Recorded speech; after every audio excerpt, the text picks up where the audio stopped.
Well, it'd be perfect if it's the Vikings, but I'll go with Cowboys. Yeah, the Eagles this weekend, which is gonna be. All right, good afternoon or evening, whatever it is. Welcome to the November 7th, 2024 Southeast Polk School Board meeting. We go ahead and get roll call Brett, here. Bridget, Here. Kelly, Here. Lori, Here. Rick, Here. Whitney, Chad, Here. All right, so we have a quorum. 1B, agenda adoption. Are there any changes to the agenda? No. I'll move to adopt the agenda. Second. Thank you. Karen? Bridget, Yes. Kelly, Yes. Lori, Yes. Rick, Yes. Chad, Yes. Brett, Yes. You'd stand for the Pledge of Allegiance.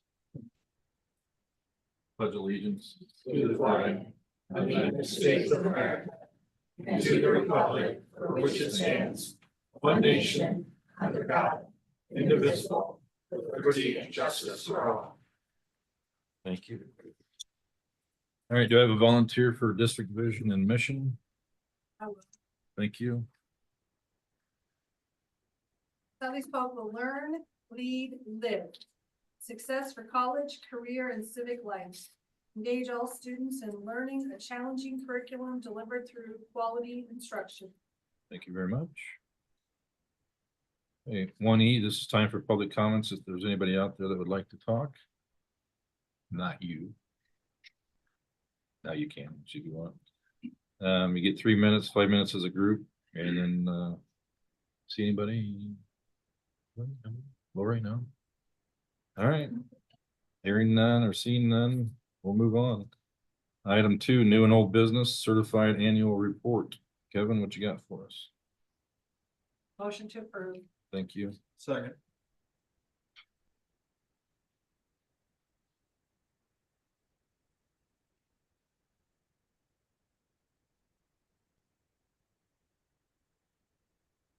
Evening board, with the concepts of this particular agenda item, again, as discussed before, the report was filed late to the Department of Education, therefore I need to appear before the school budget review committee on December 17th. Any questions regarding the action plans, corrective action plans to be taken? You appear, is this the final cure for this? I hope it is, yes.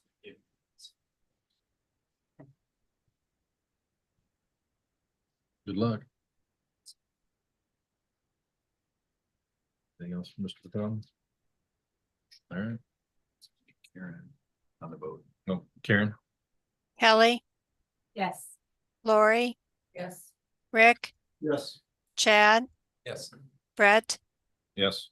Bridget, Yes. All right. Item 3, financial update for 2024 fiscal year.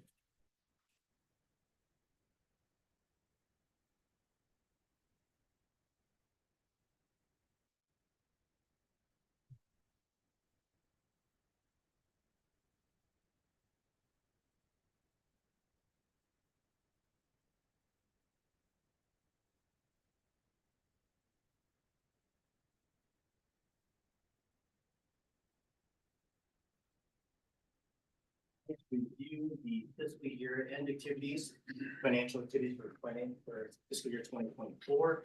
I can't believe there are so many people here to receive this report.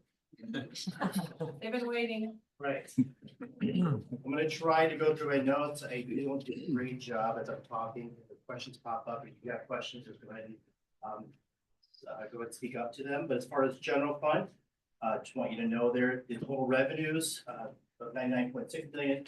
6.8% increase in those revenues. In addition to the SSA, we had $1.3 million spent in the remaining funds of our ESSER funds this past year. Property tax collections went up about $1 million. Medicaid revenues down $380,000. Open enrollment special education tuition went up $400,000. Our interest income compared to last year was significantly higher. If you didn't hear though, the feds actually reduced interest rate income just today by 0.25%. So leading into next year, we'll see a slight decrease in interest income. Still good rates. We're still making good money on those things. And just remember that's one-time money to help us throughout that year. Donations and contributions up this year as well. Skills trades donations, Prairie Meadows grants, Polk County grants, and our regular equipment break fix insurance programs. As far as expenditures are up 9.4%, total of 101.3 total, $1 million in expenditures. Wages and benefits increased by 4.5%. The increase in costs of goods and services also increased, obviously.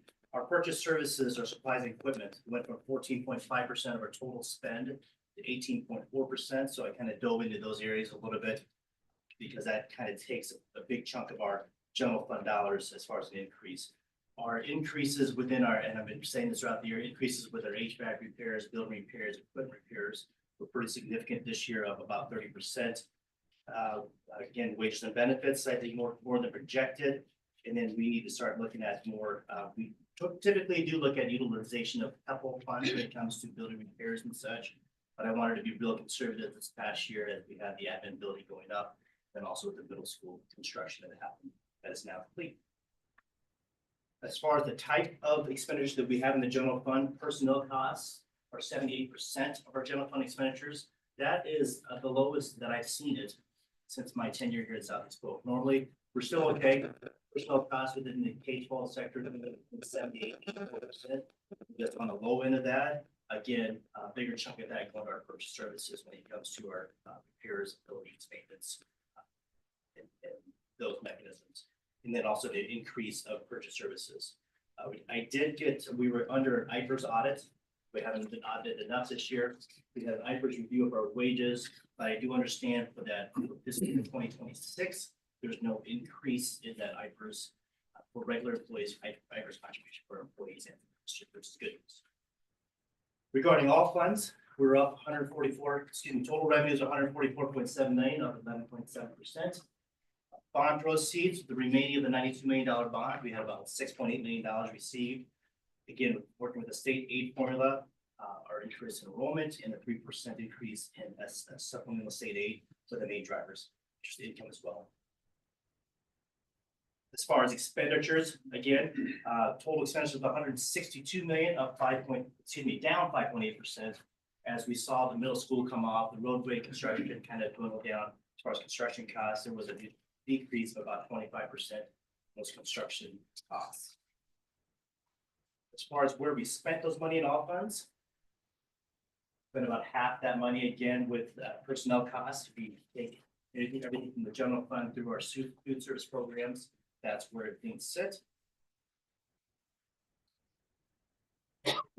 Our other funds, the ones that are not included in my financial reports normally, the self-insurance fund, there was a slight increase in the premium increase for 2024, 1.5%. The fund balance is pretty strong within that self-insurance fund at about 8.9 million. This past year, we just had under $10 million in claims, so we have about a year's worth of claims built into our fund balance. Dental insurance did not change as far as premiums. Again, that fund balance is about $323,000.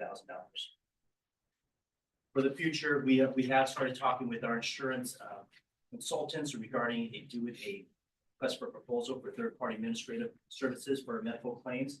That process will take place, and if there's a change, that will take place in fiscal year 2026. Our financial indicators. We overspent the general fund by $1.7 million, which then brought our solvency ratio from 18.1% down to 13.6%. We had a planned overspending based on our amendment back for 2024. We amended the budget by about 2.9 million, almost $3 million in total for repairs, for food service costs. Of that, about $1 million of that was in the general fund. So in addition to that amendment, the projections when it came to wages and benefits were just slightly more than what we had originally projected. And then also, we committed funds, if you recall, we committed funds back in 2023 and 2024 for specific purposes. One was the mathematics adoption, I believe is what we did back then, and then also for some supplies for the new middle school. Those committed funds will come off for FY25 because we have spent those funds now. Without the committed funds in 24, our solvency ratio would have been 14.7% instead of 13.6%. So artificially, those numbers are just a little bit lower because of our committed funds.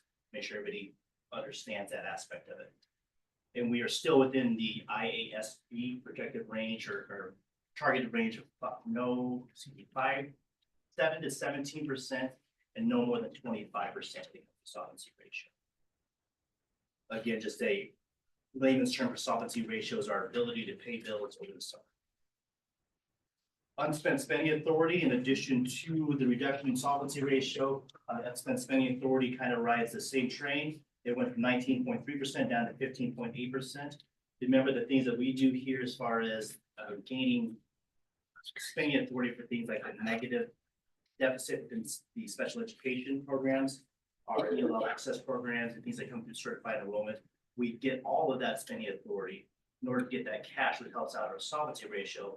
We then the following year levy taxes for that. And what's the IASB range for? 5 to 15%. Okay. Spending authority. So not more than- we're even still a little bit Yeah, higher. we're okay there. Yeah.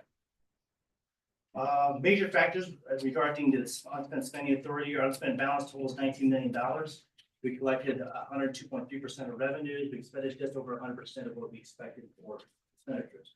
A restricted fund balance group. These are our federal, state, local restrictions when it comes to the use of those funds. And then our signed fund balances, which are kind of our donations and things of that nature for specific things, also grew slightly. But because of those things, that did play into the decrease within our unspent spending authority.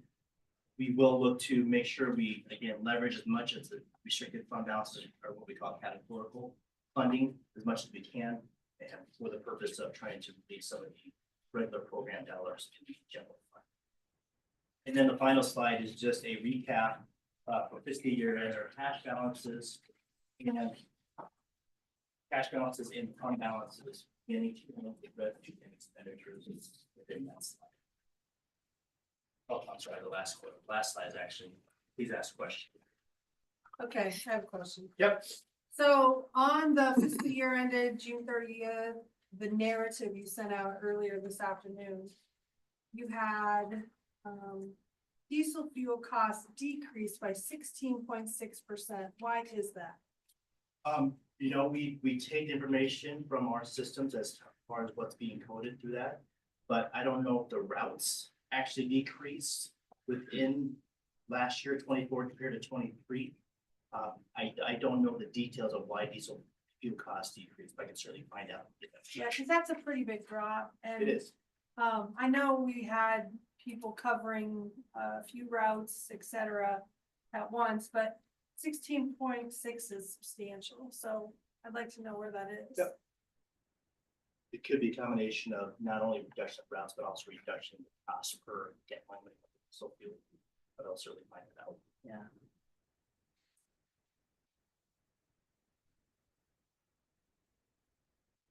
Any questions? Concerns? Okay.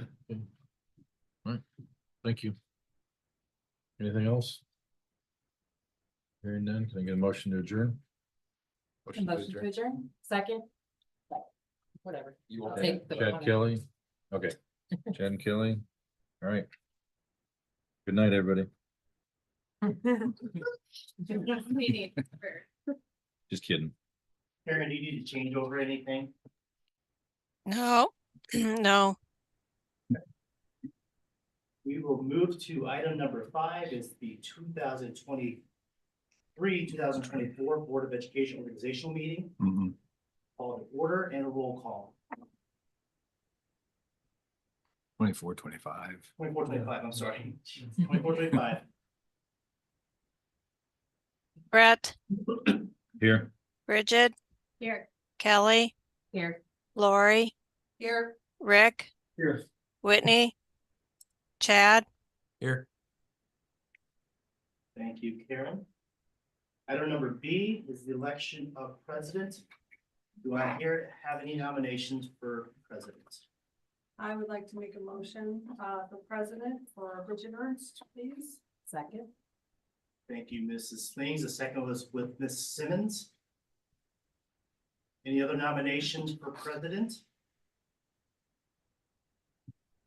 Hearing none. All those in favor for Ms. Ernst as the next president for Southeast Polk School Board, say aye. Aye. All those opposed, with Mrs. Ernst as president, same sign. You can't oppose. I can't. You can't. Ms. Ernst, thank you. You are now Thank nominated as you. president. We will do the oath of office. Okay. You need me down there. Because Jeannie wants to take pictures. Yes. Goodbye. Goodbye, my friend. Until we meet again. What was I gonna say? Please raise your right hand. Do you solemnly swear that you will support the Constitution of the United States and the Constitution of the State of Iowa, and that you will faithfully and impartially, to the best of your ability, discharge the duties of the office of president in the Southeast Polk Community School District as now and hereafter required by law? Congratulations.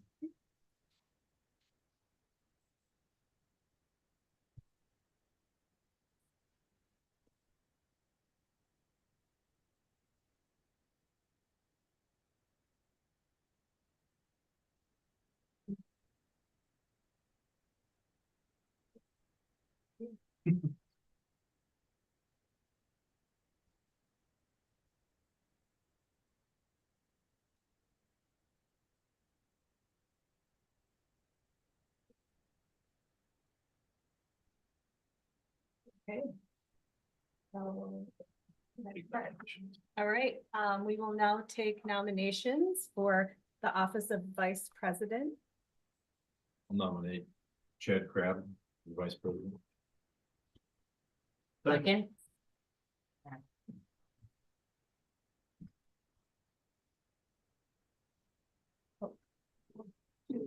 All right, we have a, Any others? Any other? oh, any other nomination? Okay, all those in favor of Chad Crab being named the vice president for the Southeast Polk School Board, please say aye. Aye. All right, We have to do. Opposed as well. oh, anyone opposed? Okay, congratulations. You can, do I do it? Oh, wow, okay, sorry. All new to me.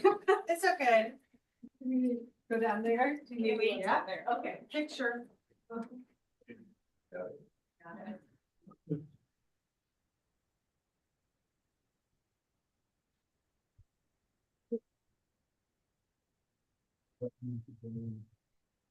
Do you solemnly swear? Oops, thank you. Raise your right hand, yes. Do you solemnly swear that you will support the Constitution of the United States and the Constitution of the State of Iowa, and that you will faithfully and impartially, to the best of your ability, discharge the duties of the office of Vice President in the Southeast Polk Community School District as now and hereafter required by law? All right. Congratulations.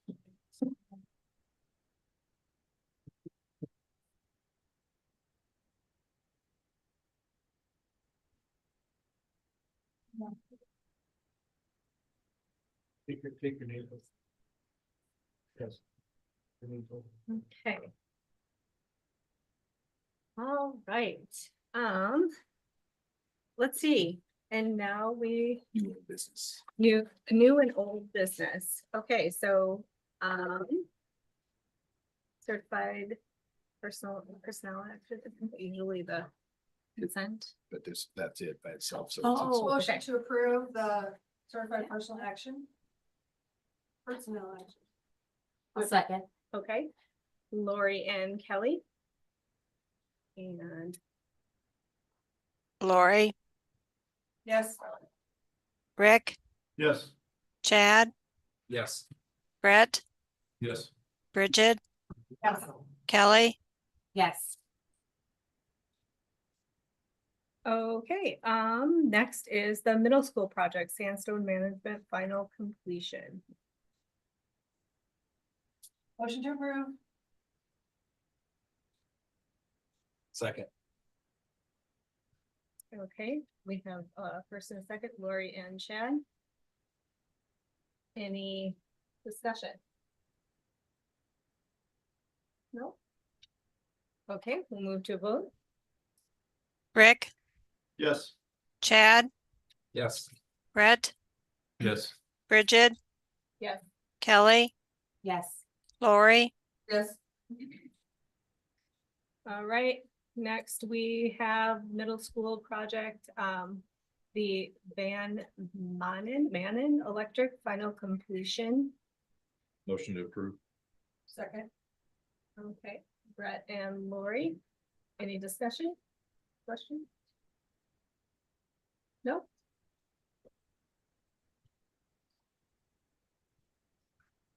Oh, Karen, Chad, Yes. Brett, Yes. Bridget, yes. Kelly, Yes. Lori, Yes. Rick, Yes. Okay, item D. Next, we will appoint someone to a board member to the district advisory committee. Motion to appoint Chad Grab to the District Advisory Committee. Second. Okay, we have a first and a second, Lori and Brett. Any other nominations? No? Okay, Karen? Brett, Yes. Bridget, Yes. Kelly, Yes. Lori, Yes. Rick, Yes. Chad, Yes. All right, next, item E, we need to appoint a board member to the board policy committee. Do we have any nominations? Nominate Kelly. Second? Second. Sorry. Oh, okay. No, we're not doing that. Just Thanks. sleeping. Brett and Rick. Any other nominations? Nobody wants her to be on it. Okay, seeing no other nominations, Karen? Bridget, Yes. Kelly, Yes. Lori, Yes. Rick, Yes. Chad, Yes. Brett, Absolutely. Have fun. All right, and F. We need to set the public hearing for the 25-26 academic calendar. And the administration recommends that we do that on November 21st. We just need a motion for that. Motion to set the public hearing on November 21st to discuss the academic school calendar for the 25-26 school year. Second. Ooh, You got it. Lori and Kelly. All right, any discussion? Make sure you look it over Yes. Okay, before we approve it. any other comments, questions? Okay, Karen. Kelly, Yes. Lori, Rick, Yes. Chad, Yes. Brett, Yes. Bridget, Yes. Okay, now we're on to topics for discussion. Item A is the academic calendar. So. You do, okay. I will play the role of Corey Goldsmith tonight, who is at his daughter's 10th birthday party. So he would have been kicked out of the family had he not been part of that. At your place, I left some notes that I'll just go through fairly briefly from the calendar committee and some highlights of the proposed calendar that you had attached as well on the agenda. If you look at that, number one, it's just still, I can't believe we're saying 25-26, but that's just beside the point. First day for students would be August 25th, 2025. And I just want to recognize that we may hear grumbling on that because the state fair next year is done on the 17th, so 8 days before. But according to state law, we can't start earlier than the 23rd, and that's on a weekend. So therefore, the 25th is that date. And it sounds like there's no plan legislatively to change that, but stay tuned throughout the session. Preschool then would start on September 2nd, and last day for students would be May 28th, 2026. Gives us total student hours of 1108. Remember, we need 1080 by law, so there's some buffer in there. Because we do instructional hours, it's more than just days missed, it's any time missed. So a 2-hour late start, for snow or fog or an early release, all of that counts. So there's that buffer there. First day for staff would be August 13th. New staff would start August 11th. Last day for staff would be June 1st. Distribution of the teacher contract days are pretty similar to this year. The one thing just to talk about, because we ran into it this year, was homecoming. Because of the cycle of how they set those schedules, we won't know until April what our actual schedule looks like, but they put it on a Monday, and there's kind of a 3-week window in there where one of those has to work. So we'll see with that. And then the 8 pre-service days, similar to the 7 this year.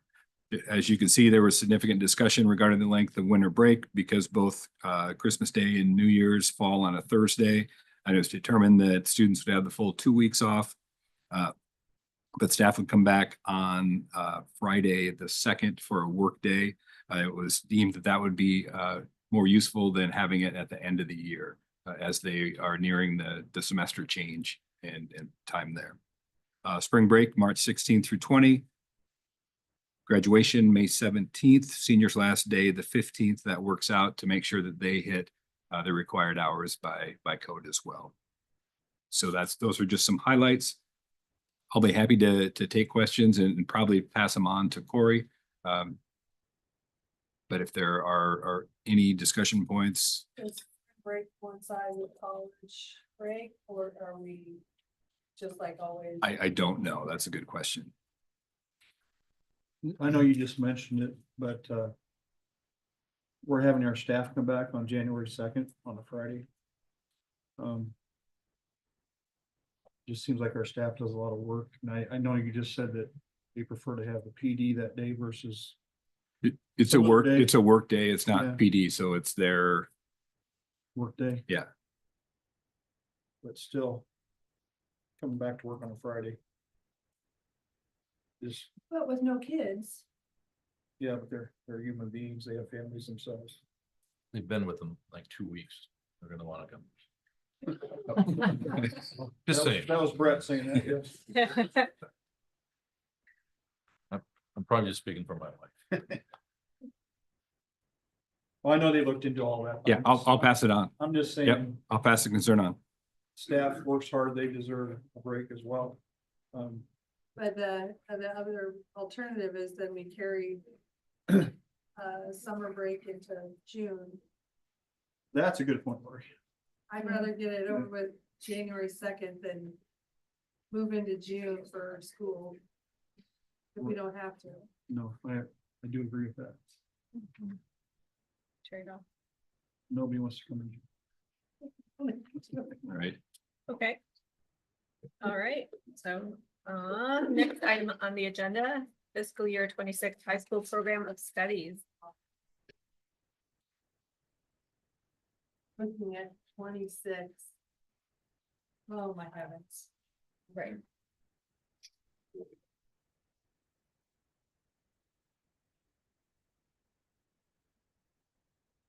See, I thought they were hoping you'd go through the 56 pages one by one. Good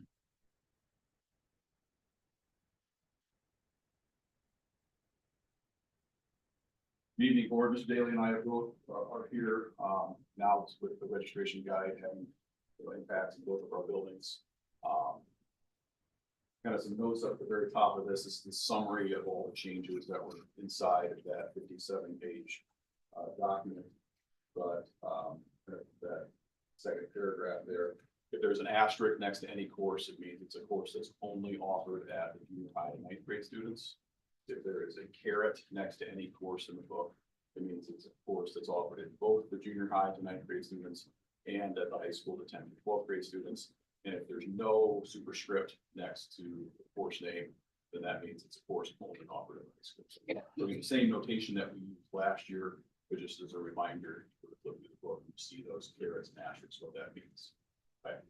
So Mr. Daly and I will go through a couple of the changes. You know, obviously we'll take a look at the questions that you have. But there's been in the business department, there's been some, I guess, some restructuring. We currently have a principles of business course that's offered to both 9th grade students and high school students. And we thought it'd be best if we actually split that into 2 courses. One course would be called Intro to Business. It'd be more of a survey of all the different business courses that we offer. That would be a course that's offered at the 9th grade. Then we would take some of those other elements from that Principles of Business class, expand that into a Business and Communications Management course. And that's what that last underlying course is there. So those are really the 2 major changes when it comes to things that we've done in the past, but we'll do a little bit differently.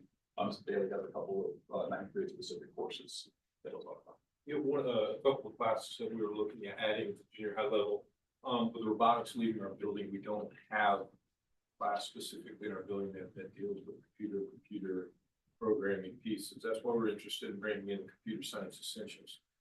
That's a programming class that will work with MIT App Inventor all the way up to Python, which are, don't ask me any questions about those, but those are programming options for our kids to use the platform. The other class is a social media design. We would use that just the exploration here is just for business websites and using social media in a positive way, staying in touch with your clients and having students consider social media and other avenues. And we're currently using them as 14 and 15 years. Yeah, the career seminar, sorry, the career seminar too. This year right now, in the junior high, our 8th graders and 9th graders are going through the career seminar part process. So our 8th graders are currently making their 4-year plans. Starting next year, then that will be taken off the plate of our 9th graders, so our 8th graders can create that plan. That also brings in the needs of these 2 other classes that we're looking at. So career seminar technically is shifting from 9th grade to 8th grade, and that opens up some of the opportunities for our teachers to go back into classes. Just to add a little historical context to that, the career seminar class always should have been an 8th grade class. I mean, it's designed to be an 8th grade class, but because of our setup with 9th graders at the high school, it was just easier for do a little bit in 8th grade and pick that up in 9th grade. So this is actually reversing back to probably the initial intentions of what that was. The last bullet there is an update in our health occupations. This was a late change, actually last week. I was notified by DMAC that they're making some significant adjustments in their CNA Health Careers Academy program. Right now, there's 2 components. There's a clinical experience at kind of senior living centers. We currently are partnered with Prairie Vista. And then there's an advanced nurse aid component that is at the hospitals. DMAC is no longer going to offer the advanced nurse aid at the hospitals because it doesn't fit any requirements into any sort of nursing like career program. And the hospitals have basically said, we'll take kids that just have, or adults, I guess, that just have the basic nurse aid and we'll train them on the hospital stuff. So it's something that they're phasing out. So because of that, we are going to be adjusting our health careers class from a 2-block year-long class into really 2 independent 1-period semester classes. There will be the basic nurse aid class 1 semester, and then there'll be a medical terminology the other semester. They can go in any order. Good thing for us, this means we'll probably get about twice as many kids into that program with the same really valuable outcomes. So we think that's a good thing. So both choices will be each semester. You can have either or and then flip to the other semester. Okay. So there's some limitations in the basic nurse aid class. There's a 10-to-1 student to adult ratio. It's the state requirements. So we'll probably have like 4 sections of the nurse aid each semester, and then 2 sections of the medical term. And our medical term class will probably have 20 kids. And then those 40 kids will take the opposite class. And there's no limitation on the number in the medical terminology. Correct. Yeah, so we could expand that to something higher than 20. This is going to allow us, we believe, to offer this course to not just seniors. It has only been seniors, and we actually haven't been able to serve all of our seniors. Some of our kids had to go offsite to take that course. Now we believe we'll be able to get all of our seniors and some of our juniors that want to take that course. So again, the experience right now is great. We didn't really have any control over the adjustment that DMAC's made, but I think it's going to end up being something that's good for us. Great. Family consumer science, with the harbor moving out of the high school, we're opening back up some space. We currently have a kitchen that hasn't been used in 10 years. Not exactly sure what that would look like, But again, we have some opportunities to look at our family consumer science program. Right now, we don't have a general family consumer science program. It goes directly into a textiles pathway, because that was really all we could offer. So the thought is right now is to offer a more general family consumer science pathway taught at both buildings, and then continue with our current textiles and child development. Is the equipment still in that room? It's still in, but I don't know if it's usable. Right. So that's something we don't want to go all out into bringing back a foods program. Because one, if we were gonna do that at some point, that's a bigger decision. And two, we're not exactly sure of the usability of that. Yeah, I remember when we built it and never used it really, basically. Right. I would hope you'd consider it. I mean, one of the best classes I ever took was foods class in high school. Otherwise, I enjoy that class yeah, too. you don't have to disagree with everything I say. But I really do. I mean, it was weird for me before the pandemic when I visited the junior high and sat in on a class prepared coffee and all these things for teachers before school on carts, and stayed and watched them cook. And then being a special ed person, being at the high school, sitting in kitchens, watching them teach class. Yeah, you're right. It may not be usable, but just, I know we can always send them to DMAC for those kind of classes, but it seemed like it was meant to be a kitchen at one point. I just hope it at least gets considered, because that's one of the best things I ever did. Just my thought. This is the first step. Again, Yeah. I don't know if it's gonna be the only step. I mean, that's something we can look and see how this grows. You know, currently at the junior high, they have an 8th grade experience for all kids. It's currently in the kitchen. I think Mike, we were gonna talk about just being creative in space. You know, some of those are things that we all have to, you know, we get some space back, which Daily doesn't, right? So those are things that we just have to kind of work to figure out. But we think this is a good step in the right direction. With our family consumer science program. We did hire a second family consumer science teacher this year, split between both of our buildings. So, and it's good. Industrial tech with the skilled trade center, we're expanding programming there, offering a plumbing and HVAC course. So that's going to be a exact language, if that's a pre-apprenticeship program or a registered apprenticeship program, that's moving in those directions, which again is the exact reason for that. Name change in language arts. A decade ago, we had a course called English 3. We had several different semester-long elective classes. With the adoption of the 4, we kind of morphed that into one and called it American Experience. It was really the old American Authors course with a couple of other electives that got brought into that. Now calling the course American Experience is kind of unique to us, to the literature. You know, American literature, we want to look at some other things as well. We're bringing back the name of English 3. Yeah, there also is some confusion with some kids here, American Experience, and I think it's a social studies class. So English 3 is probably pretty obvious what that course is. Math, the first bullet is just kind of the 3rd year of rebranding our math program. We used to have A and B levels in the algebra and geometry. The last couple of years, we phased those into one course. We are going to keep 2 levels of our Algebra 2 course, but the A and the B doesn't make any sense anymore because there is no A and B from geometry and Algebra 2. So we're going to try to connect our Algebra 2 class with trigonometry a little bit more. We could call that the old Algebra 2B class. That's now going to be called Algebra 2 Trig. Try to just connect those classes a little bit better because that is the next course in the pathway. And the other course will just be called Algebra 2, which will be the next course in sequence after our current geometry. So will the pathway be different than in math? You know, so you can do algebra 1, algebra 2, or algebra 2 trig. It'll be algebra 1, then geometry. Then geometry. Then they'll take algebra 2, or they could take the algebra 2 trig class. And then trig after that. Which would be trig, pre-calc, AP calc. The algebra 2 class, its pathway is probably more statistics, math, or liberal arts, finite math. Yeah, AP stats is kind of in the middle of both of those. The last bullet with math, another new course, exploring math in the trades. There was a DMAC professor that approached Daryl Butcher, excuse me, a Drake professor that approached Daryl Butcher in a year of sabbatical, she worked with the Des Moines Construction Council and actually created a course that fit the needs for math in the trades. So that course has been piloted at a couple other schools in our surrounding areas the last couple of years. That's something that we're going to bring in for next year. That will be our lone class after Algebra 2. That's not an AP class or a DMAC dual credit. I think that fits a need with our kids that would take a 4th year of math that would then be going into the trades.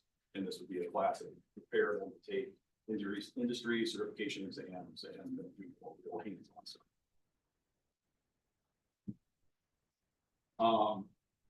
PE, kind of a restructuring of physical education. Currently, we do not offer any sort of weight training component within our general PE class. And we have 2 different levels at the 10-12 building, a regular weight training and advanced weight training. And we think with a well-rounded PE program, kids that take general PE should have access into the fitness center. So we're really doing away with that general weight training class, bringing that into general PE and just having a little bit of a structured PE program. We'll still have the intro and beginning weight training in the 9th grade building. We're just going to move those out of the 10th grade. And then the last bullet up there is about science. Those 2 classes, even classes we taught at the Environmental Learning Center for a long time. We lost DMAC certification with a staffing change. The staff member that's been teaching that class the last couple of years, this particular master's degree, is now certified by DMAC and with all the credits we're bringing. 2007. That was. With that, any questions for Mr. David? Are there any other classes that, I know you said it's indicated in the guide, but any big things that are like changing what, if they're offered at one school or the other, or is it pretty much remaining consistent? Yeah, the only changes would be. Oh, these, okay. Right? There's These- no other change when it comes to, it's not something we just talked about, other than maybe might have done a little slight adjustment to a course description. That's sometimes those are just corrected mistakes. Mhm. The only thing I'd add to that is we do have some students that come in where we don't have enough for a section. So let's say we had a student move in that needed English too. So we don't have a section in our building. So we're not offering it in our building. The student just goes to the high school. Oh. We have 3 students right now that are in the junior high that are taking high school courses. Oh, okay.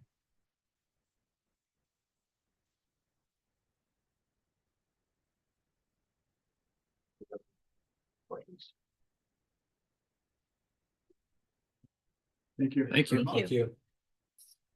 Right. Item C, school improvement plans, elementary. I don't See you know, at the next meeting. I don't know who's here first. Jamal and figure it out. Get y'all. Yeah. Very nice. Hey, good evening, board. Last board meeting, we had an opportunity to look at the district improvement plan from that larger perspective. We're very excited tonight to hear from our elementary buildings. We have the larger district plan with our goals that we have back there. And then each building operationalizes their plan based on their student needs and how they can support those efforts. So it's one of our favorite nights where we get to hear directly from the schools on what that looks like. We don't know if we want to rearrange any differently than we are, if we're okay. So what I will do is we're gonna go in alphabetical order. I'll have to change that up Sunday. We did change things a little bit because the realignment will have all elementary tonight, and then on the 21st, we'll have all of our secondary buildings. So I will scroll through as each building shares, and then afterwards, when you want to have conversations and discussions, I'll pop back up to whatever data points you wanted to read.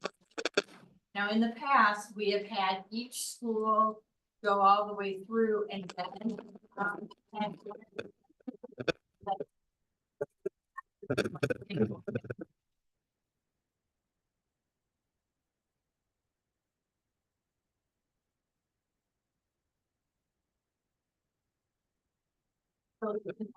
schools and then. Oh, no. After each, Yep. okay. Look at that.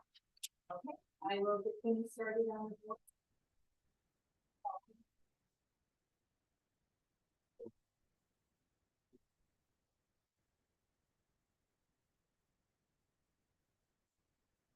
Good evening, everyone. My name is Morgan Miller. I'm proud to be the principal of Altoona Elementary School. I have with me trusted colleague and Lisa Williams as our instructional coach. She is a guru of many, many things. Proud to represent Altoona Elementary, home of 434 eager learners every day. Still home of the original Warm Kids, Warm Hearts with our very supportive PTA. And I'll put a plug in right now for golf and games in the halls on Saturday, January 25th. If you're available, stop on by. It's 1 to 4. This is the 4th time I'm in front of you. It's year 4 as me as the principal of Altoona Elementary, and with our enrollment and demographics, some stars. Our English learners percentage has been on the rise each year. Our free and reduced lunch population has risen every year, and our students served with an IEP has grown each of the years that I've been there in the 4 years. And another one is with all the needs of the students. We have 32 teacher associates, and we have 80 very supportive adults that work with our students every day. Some celebrations, we continue to make data-informed decisions. And probably our biggest celebration is our students have a stronger voice than they ever have, and they show much interest in the leadership roles available with our Leader in Me program. We couldn't be more proud of that. This year, Lisa and I, several conversations about wanting our school improvement plan to be, have a little bit more life involved with it than just an event that we put together for the board and an event that we just go through once a year and then revisit it 3 times a year. And one way for us to do that was a mini goal that we wanted our staff and ourselves to utilize Panorama, our online system within the state. And so within Panorama, there are, what's the name? They're called? Healthy indicators. So our two main goals are around healthy indicator 4 and 6. And so when you look at our goals this year, and even when we had voice and choice with our staff, we looked at some of the percentages, and we're kind of looking at it. We're, some heads are tilting and going back and forth. But this comes directly from the language and stuff that comes from the state with Panorama. And for us to utilize that and to use it, we want to adopt that in everything we do. So our goals are written directly from the healthy indicator standpoint. And then we're also able to drill down in specifically who those students are, who those students are that we need to keep proficient. Because as you know, and I'm sure other buildings will talk, there's a moving target throughout the year, but then also who are those students that we need to grow and get proficient. So I can answer, Lisa can answer much more, many questions that you might have about why we came to some of those percentages. But then this year too, with our growth in Leader in Me, our actions for both literacy and math with the new adoption, but our literacy are wildly important goals that each of our grade levels author themselves within their team collaboration. And so we feel that our school improvement plan has more of a heartbeat than it ever has before. And we're really, really proud of that. I'm handing it off to Lisa to chime in here. I guess, what questions do you have about those goals or the grade level WIGs?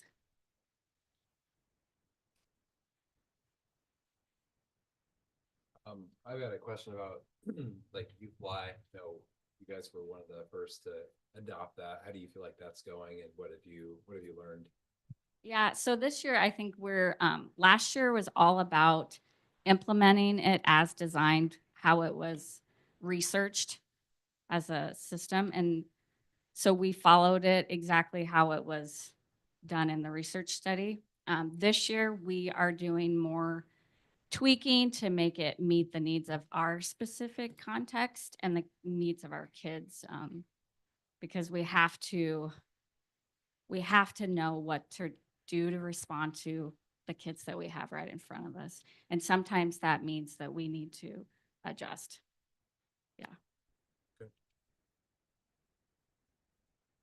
And the, I guess the percentages that you chose there,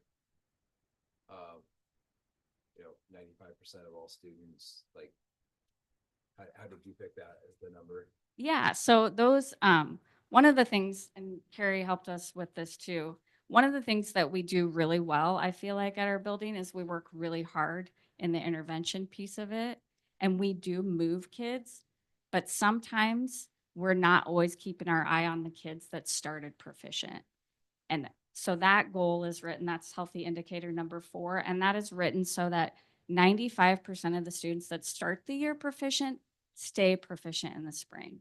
And so that's where that came from. Obviously, we want to keep 100% of them there. That's our ultimate goal. And then we chose healthy indicator number 6, which means that 65% of the students who were not proficient in the fall become proficient by spring. That's a lofty goal. Like Mr. Miller said, we're trying to use Panorama that has a ton of data for us to look at over time and all the aspects of data, including behavior, attendance, and their academics and all their data. As long as they were in the state of Iowa, we can look at all of that history. So that, while we want to keep kids and grow kids, we also need to, as a system, we need to ensure that we are healthy, and we feel like those two things are good places to focus our attention. I have a question about, your attendance average is 90%. Your free and reduced lunch is at 57. We have three of our elementaries over 50%. So you have a unique school, obviously.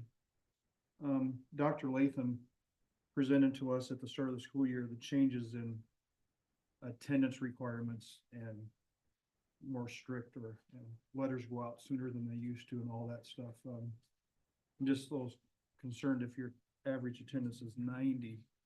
Is that a concern to you guys? Do you need to, I mean, I know it's a goal. Is 90 gonna keep being that range where kids aren't getting letters sent home? We have done, we feel really good compared to last year at this time. Our percentage has gone So it's down. not- But also just to point to, we're as adults, we put ourselves in there too. So we're figuring in staff attendance with our student attendance. We felt strongly that if it was going to be a wildly important goal for our students, we wanted that for ourselves too. So Okay. I just know it's a unique school. You have some challenges which you meet very well. And I think you do an excellent job at your school. And like Mr. Krabs said, very impressed with your youth life lessons that you've shown us and working on phonics. That's tremendous. Just was curious about the attendance.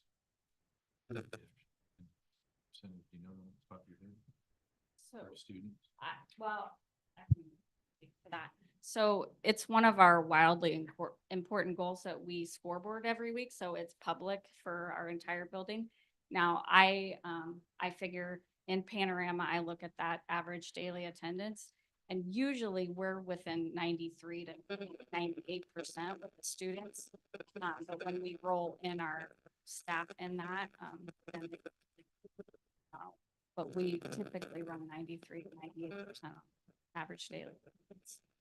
Good. Yeah. Thank you.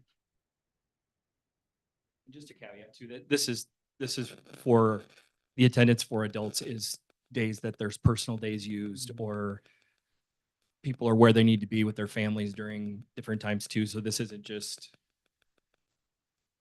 negligence on anybody, but it's all good.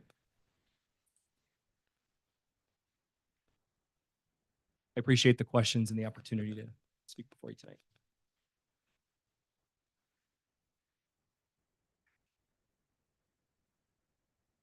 Good evening. I'm Lori Waddell, and this is Amy Robbins, our instructional coach.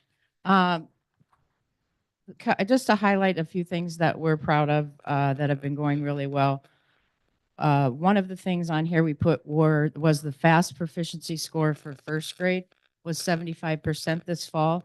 And the reason that's important to us is that typically we would always see a pretty good dip over the summer for first grade. And this year, quite a few of them held where they were. And we think a lot of that is due to the implementation of UFly and having a well-rounded literacy program using UFly, but a lot of other things too for them. Another thing is that our chronic absenteeism went way down, thanks to Chelsea. No, we used to send out, letters 3 times a year, and she shared at a meeting how they were doing it weekly, and so we started that last year, and boy, did it ever make a difference. A lot of people would call right away, like they did at the other times, but we went all the way down to 15%, and 2 years before that, we're at 35. So that did have a huge impact. So collaboration among us is good and well.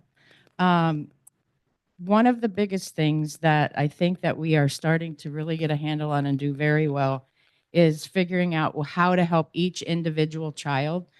So we used to do intervention meetings at 8 o'clock in the morning. We call them intervention meetings, kind of like the old BAT, where you could bring a couple kids that you were worried about, talk to the counselor, talk to the reading specialist, but 25 minutes is not enough. So then we found ourselves saying, you can only talk about 2 kids and make it fast. And that's jipping them. So now we have scheduled 40-minute meetings for grade levels on Wednesdays every 6 weeks. And Amy's there, I'm there, the counselor, all the reading specialists, the title math teacher, and then the grade level teachers. Those kids come there after the grade level PLCs have problem solved till they can't problem solve anymore. And then we all put our heads together at those meetings. And many times we schedule problem solving meetings for individual kids outside of that. So then you've got a good group of people that are just trying to figure out one child. And that has been really helpful. We've seen a lot of growth with taking it dwindling it down to 1. Do you want to speak any more to that? Okay. One of the things that I think we should be really proud of with those problem solving meetings and our intervention meetings is it's looking at the whole child. So like she said, our guidance counselor is there. The special ed teacher is there if they work with a student. The other thing that we really do is because they could have an academic issue, but when we really dig deep, it could be a social emotional that we need to take care of first before the academics can really start to grow. So just looking at that whole child. And the other thing I wanted to speak on was we do look at the progress monitoring as Lisa talked about Panorama. There's another portion of that. It's the FAST data. So we, any child that is at risk or we call it PADR, persistently at risk, we are weekly monitoring their growth. And so we want to make sure that that trend line is going up. So we're constantly pulling those up and talking about, is the growth enough? Is it not enough? Do we need to change our instruction? What do we need to do to make sure that we're closing the gap for those children? So we really look at, we want 100% growth for our students. That doesn't mean 100% proficiency. We want them to grow enough to eventually meet that proficiency and close that gap. So. And just one other piece of that system that we have, we also have family support team meetings every other week. And that is myself, the counselor, the nurse, and then our AE partnership with our school psychologists. And that's where we look at the check-in, check-out data, kind of look at more of the behavior side of things and see if what we have in place for those kids are working or if we need to tweak that a little bit too. Because we know that until we figure those kids out and get them comfortable and feeling valued through maybe behavior plans and things like that, they can't learn. I mean, we had a little boy come to us last year, and I'll just share one story, but he came and he thought he was bad. I'm just a bad kid. And all he wanted was attention. I mean, he just would blurt out all the time. He really wanted peer attention, but we just kept working with him. We did check in, check out. I remember one day I said, "What can I do to help you understand this?" "I don't know, Mrs. Waddell, whatever it takes." And I said, "Well, we will do that." But it took a whole year for him to not think he was bad from the place he came from before. I mean, so that's the kind of thing. It's every kid that we're trying to dig down and figure out what we can do for them. And I think that's it, unless you guys have some questions.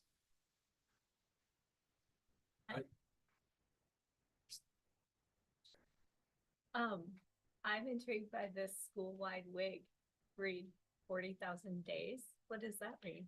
Well, we have a monthly reading program in each classroom so that the kids keep track of the number of days that they read outside of school. And so then we're tracking those and keeping track of those in the hallway and have celebrations along the way. But 40,000 is for the whole entire school. We do have kids that don't read at home, so we try to find somebody at school that can complete like 20 minutes of reading with them so they can participate too. Then there's weekly reading little prizes if they make their weekly goal. And then we draw one name a month from each grade level, and they can go shopping with me on Amazon and pick up any book that they want. So that's kind of fun. And what's amazing is most of them know what book they want. So it's not that expensive, promise. Do staff get to participate in that as well, or is it? No, just the kids. But we really have a staff that's reading a lot anymore. We made a bookshelf in the lounge, and we're all sharing all these books. And I don't know, it's kind of caught fire lately. So yeah, not during the day, at home and on the weekend. Yeah. So any other questions? Just gonna point out like two numbers that really jumped out at me. One, the 98% conference participation rate. Yes. That you've got families that are engaged and involved. And then the one that you already talked about, but the chronic absenteeism. I mean, in 2 years going from 35 to 15%, that's a huge accomplishment. And that you think sending out more frequent letters was a big part of that. Right. And calling and, one of the things, a lot of parents don't realize how many days their kids have missed until they see it in black and white. And then like, whoa. And so many of them are so worried now because of this new law. It's really kind of sad because their kids have been sick. We've had a lot of walking pneumonia going around, and they're worried about, am I going to, it's okay. You won't end up at truancy court because your kids are sick, but it feels like it, so that's a tightrope we've all been walking this fall, and it's doable, but it's not fun, especially when they've been sick. Well, I always appreciate that. Bring the numbers, and those are looking good, and setting those goals, but you always seem to connect really well on the human side of things, and you're recognizing that social and emotional part of it, knowing those kids. I mean, everybody here does this, but I know that every time we visited the building, you always bring that human side of it, and I really appreciate that. Well, thank you. I think about us, if we try to go to a meeting or learn something new and, you've gotten something awful going on in your family life, I can't pay attention, and we have so many kids that there's so many issues that we don't even know about. So to get them to trust us and feel like they're in the right place is, I feel like, our first goal. And then the learning will come.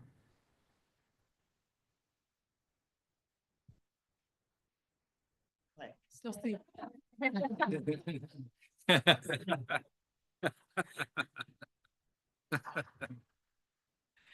Good evening. I'm Andrea Bruns, and I'm the principal at Clay. This is my third year already, so it's lots of positive momentum going into year 3 this year. It's been an exciting start.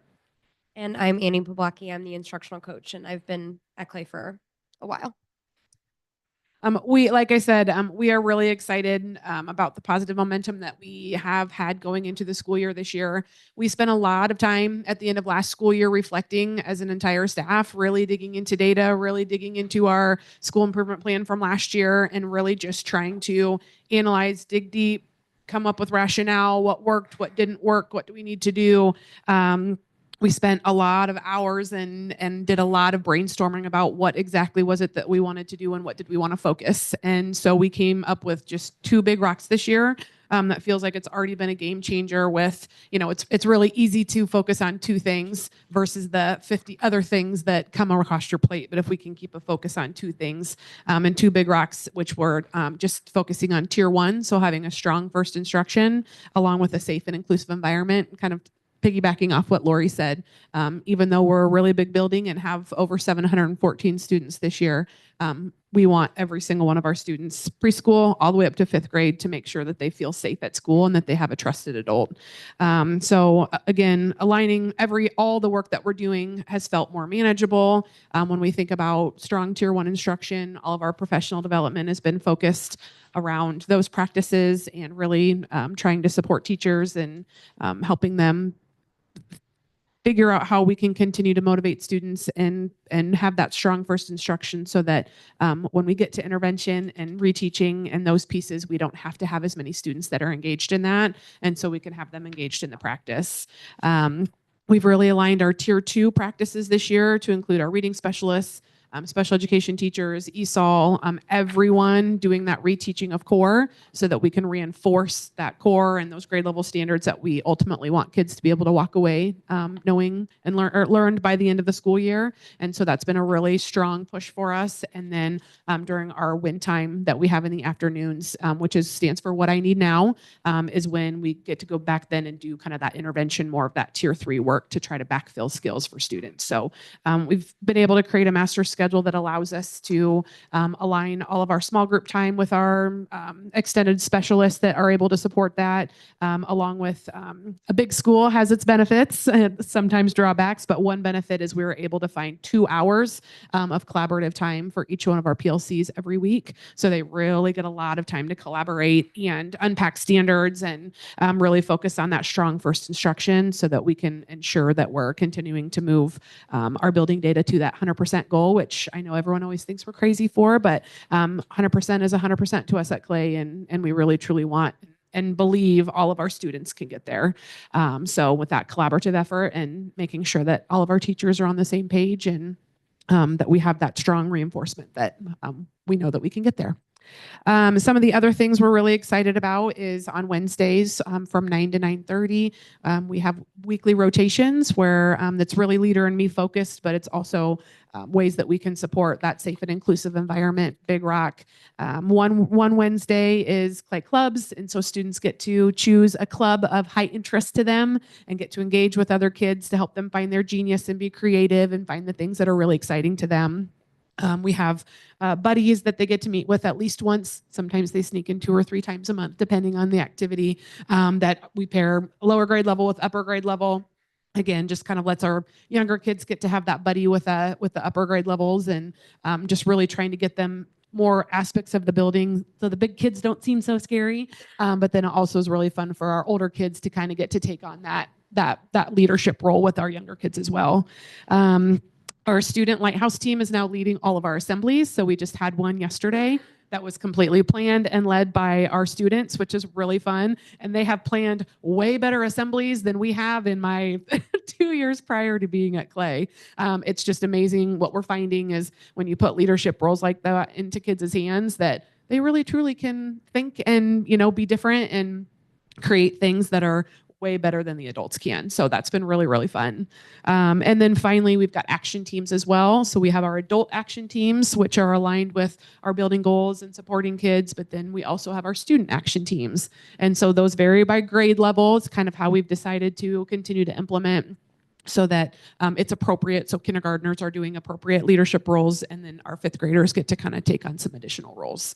So those pieces have been really fun. We as a school came up with a new mission and motto last year. And so we've done a lot of work last year. We spent 4 or 5 months as a staff just really digging into what's important to us, what are our beliefs, what is it that we want kids to believe in when they're at school. And so last year was kind of the adult implementation of that. And so then this year we've been able to encourage that with our students as well, and focusing specifically on our motto of nurturing relationships, empowering leaders, and inspiring excellence. When I went around and shared that with students this year and made it a meaningful motto for students in kindergarten and in 5th grade. We talked about how we really truly believe that Clay is the best school in the world. And so if you can see the little snippet at the top, one of our students was applying for our ambassadors team. And he said that, one way for our students to feel safe is because our goal is to be the best school in the world. And he's going to help them believe that and be able to get us there. So our kids are really buying into our motto and wanting to live that as well. So that's been really fun for us this year. Other than that, just continued focus on our MTSS knowledge and a 15-day challenge, unpacking standards, really truly just aligning all of those things. And then a bigger focus on our student chronic absenteeism too, which we're excited to be able to say that Clay is in the month of October. We were down to 14% of chronic absenteeism. So that's really, really, really good for us. So we're working on getting that number down from 20% from last year to 15% this year. So apparently we should have lowered that. So lots of hard work with that. So we've had lots of engagement meetings already with parents and lots of hard phone calls, but most of all, trying to problem solve on how we can support getting their kids at school. So. Any questions? I have a couple questions. With such a big building, you have a challenge with over 650 kids. I love your Meet New Friends with Buddies program. And you said you match younger kids with older kids, which is great. Are special ed kids included in that? And how are they chosen? Random, or is it teacher? How are the buddies paired? How are the buddies matched? So we actually have two different things going on. So one is the Wednesday rotation, which is where we would have like a 5th grade classroom partnered with the kindergarten classroom, and then the teachers would use their discretion to like buddy specific kids. Okay. But then we also have, as a part of our Ambassadors program, we have some 5th grade leader type buddies who are then paired with students that teachers have said, hey, this is a friend that needs a friend. Like, this is someone who needs to learn how to make friends, how to talk to each other. And so they will find time. Traditionally, I think it's like Friday afternoons during band, where the 5th grade students will come and get the younger grade student and they'll like play a game together, or they'll read a book together, or just, generally get to know one another. And we've only been doing that for a couple weeks now. But it's been really fun to see the kids playing with each other and making those connections. Yeah, I would think they probably even want it more often than they're getting it. I know you can't do everything. The other thing is MTSS, with such a large building, how do you pull that off? I mean, how do you provide that support? I wish I'd asked Altoona and Clay. I'm really interested in MTSS. So for a couple of years now, we have identified what we call the promise standards, which are like, these are the absolutely most critical things that students need to know and be able to do before they leave whatever grade level they're in. And so we start there with our MTSS process. So our teachers plan their instruction, deliver the instruction, and then we come together in one of those hours that Andrea mentioned that we have every week. We bring the data together and we look and see, okay, who did our instruction work for and who didn't it work for? And then we pull as many adults as we can find together to then reteach whatever it is that they didn't get the first time. And we've been really working hard to make sure that reteaching isn't just louder and slower, but using research-based interventions to try and help push those kids forward. So it's based on those promise standards. Thank you.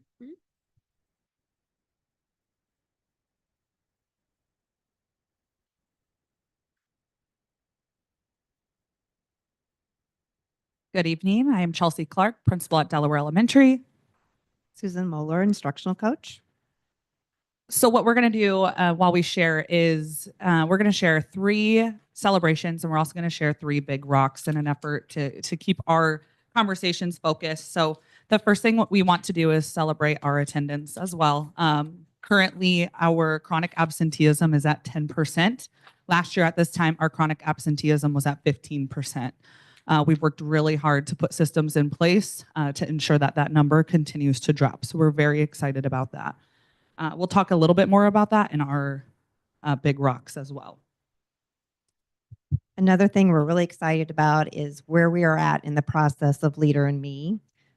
We are on our final phase of training our staff with Core 3. So this fall, we focused on student-led conferences, student portfolios, leadership portfolios, and WIGs. And we recommended to our staff that you could just start small with our student-led conferences, maybe 2 or 3 students in each classroom.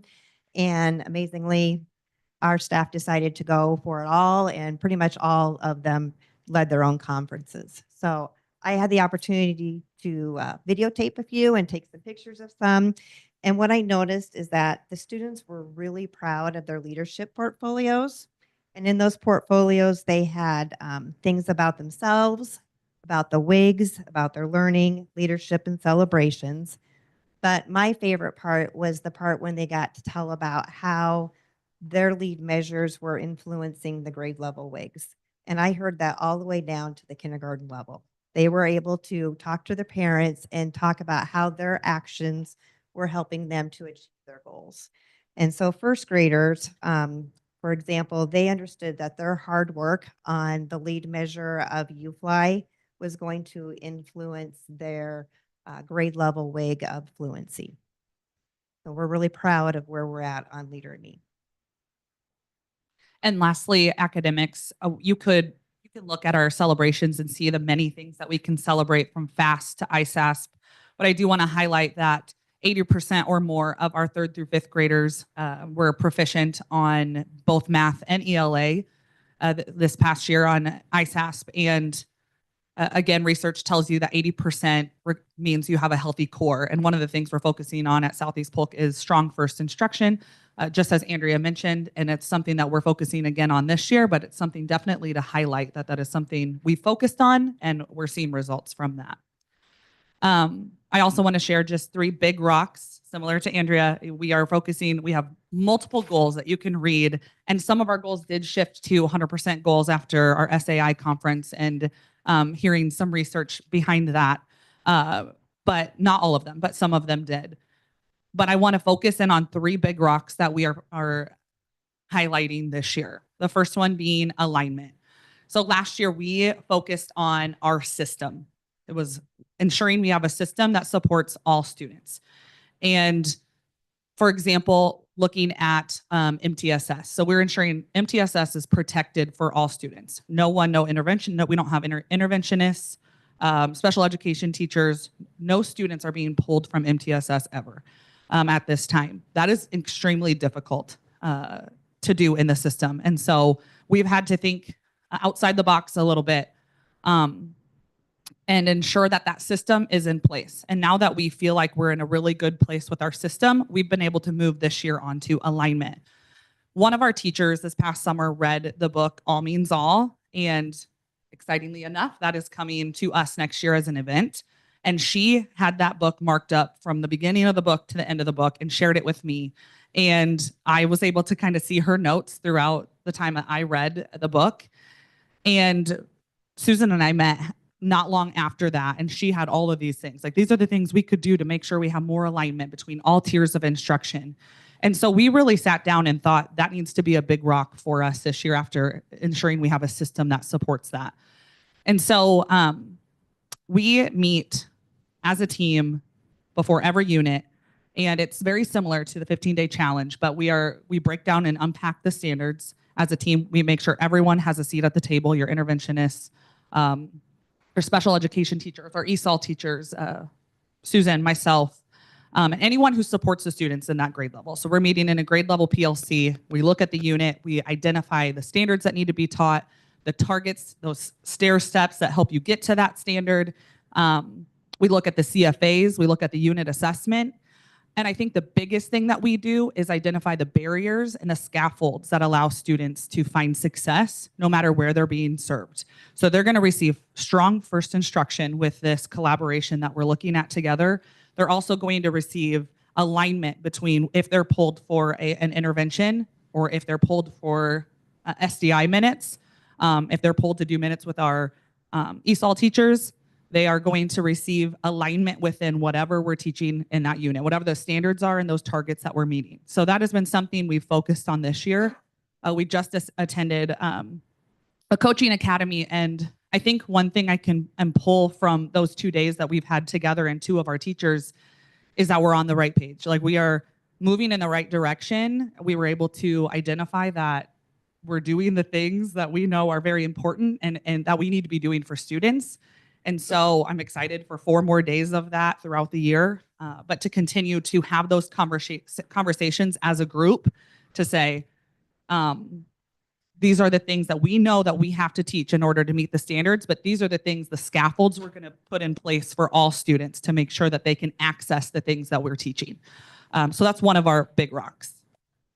And just to piggyback off of that, to give you an example of a scaffold that may have come up out of our last meeting, we were talking about topic and main idea and details. And so we're really trying to look through the lens of our English language learners. And the recommendation was to do some color coding. And so we all at the table, we all decided, what is that going to look like? So we're all on the same page. So that's just one example of how we're trying to include all students and help them be successful. Our other rock was writing. I'm really excited to say that there was not a lot of new curriculum additions or things that we had to learn this year. However, we we're real comfortable with where we're at with our writing. So we're kind of searching for some more support in that area. And this summer we attended a reading conference and I was able to attend a meeting on the writing revolution. And it was really, I was super excited, started texting teachers in our building saying, I think I found something.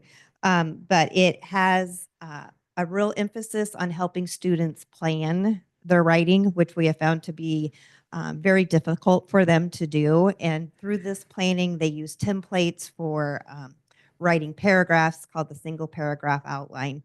It also builds from the sentence structure up to writing multiple paragraphs.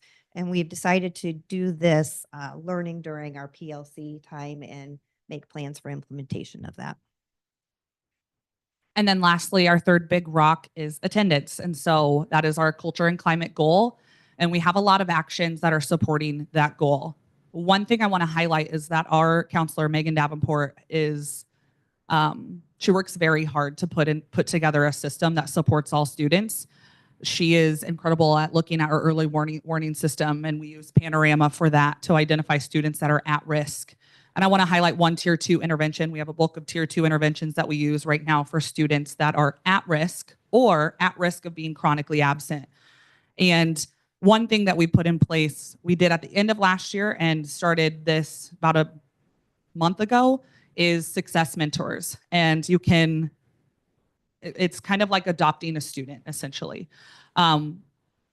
Megan puts together a list of students and we work within our team to look at the students that are at risk. So at risk on Panorama, our early warning system, looking at students that are at risk academically, attendance, maybe they're falling out with attendance, or behaviorally looking at Infinite Campus. Now that we enter all of our behavior data into Infinite Campus, we can pull our students that are looking at risk based off of those components or are at risk based off of chronic absenteeism.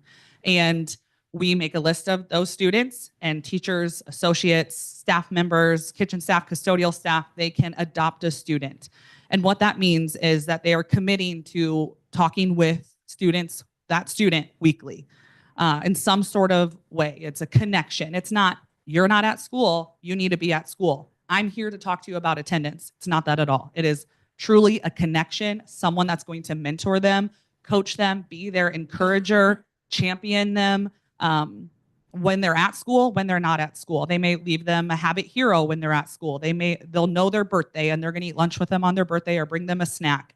Leave them encouraging notes on their desks.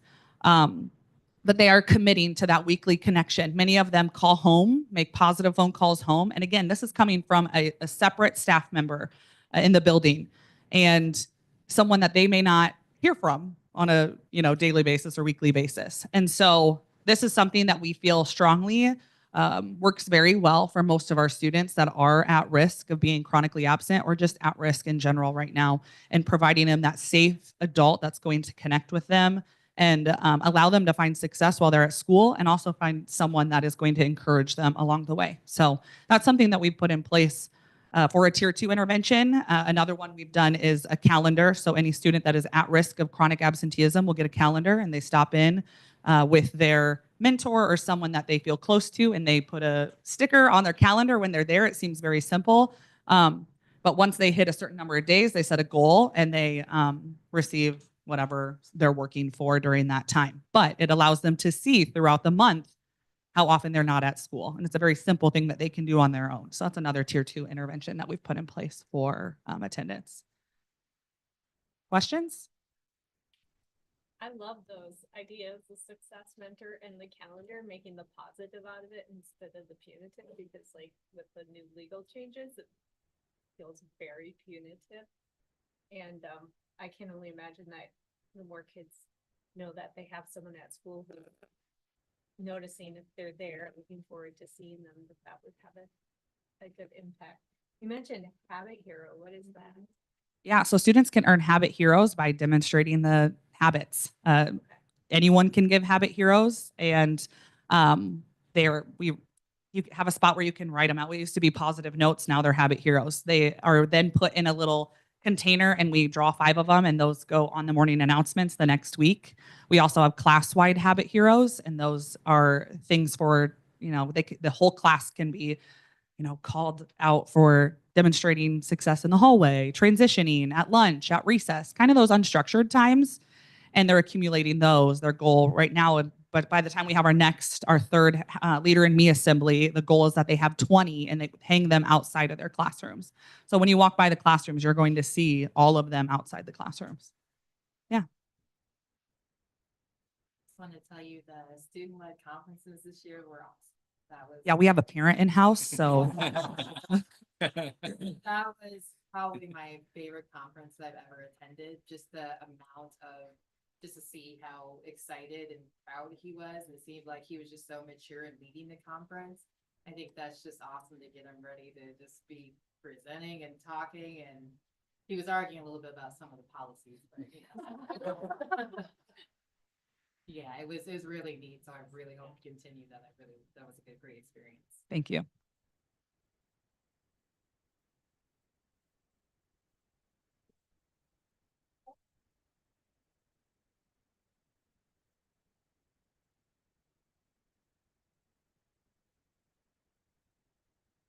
Good evening. I'm Tammy Steenek, the principal from 4 Mile. Michelle Simpson, the instructional coach. And thanks again for listening to all of us this evening. I know it becomes a long evening, but we're all very proud of the hard work that our teachers and students are doing. This year at 4 Mile, we have 493 students. That was on that date that we typed it. But one of the things I wanted to share is that our mobility rate is really increasing. We have a lot of kids moving in daily, and we have kids moving out. So one of the things that we have really worked hard on the last couple of years is that community partnership piece with our 4 Mile families. As our demographics change and our diversity increases, we celebrate that, but then we also know that we have to build those community partnerships and those relationships. 2 of the numbers that I just want to share with you from the enrollment and demographics part of the form here is that our EL services. So we have 43 students who do receive EL services. That's 9% of our student body. That's increased a lot over the last couple of years. And so we have learned a lot with our students, and we're very proud of that growth. And then also our free and reduced lunch numbers. Right now, 38% of our students receive free and reduced lunch. That number has also increased substantially at 4 Mile in recent years. So while that might present a few challenges here and there in different ways, we're also very proud of our diverse population and how we're changing over time. So I'm going to turn it over to Michelle. She's going to share some of our celebrations and our action steps that we're very proud of in those areas. So just a few of our celebrations. 97% of our pre-K through 5th grade families attended our fall parent-teacher conferences. And our 2024-2025 daily student attendance rate continues to stay above 97%. We take pride in our strong community partnership. We have our Watchdog program. We have a Leader in Me family night coming up. Our PTA is solid. We have Veterans Day assembly coming on Monday, and we have Caring Hands Food Pantry, and we have plans a math and literacy family engagement night Those are just a few of them to mention. Some of the actions, Tammy's going to go over the goals with you in just a minute. Some of the actions in the area of academics, we've implemented some new layers of support this year. We have a academic action team where there are teachers from grade levels were represented, and Tammy and I sit in on that, and we've refined our MTSS and data team process. One thing that's new this year is Tammy and I have had a focus on instructional support focus where we go into we walk through classrooms separately, individually. When we each have time, we go in and have a special area of focus. A couple of them that we've worked on this year is engagement, student engagement. We've been kind of monitoring that, as well as student voice versus teacher voice. And we've provided some an activity now they're working towards productive group work, trying to encourage some more student voice versus always having to listen to the teacher. We also require each teacher to do at least one peer observation. I've had several of those already occur.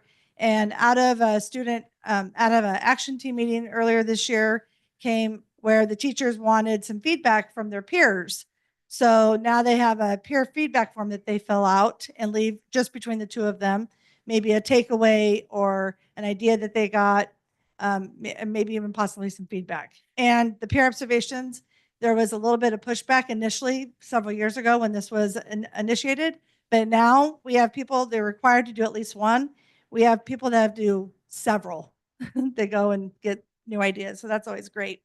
To address our student-to-student relationships, we have implemented the circles that some of you participated in your visit, the classroom circles, and we also have implemented restorative effective statements and questions. We've had some PD on that and some training provided and modeled.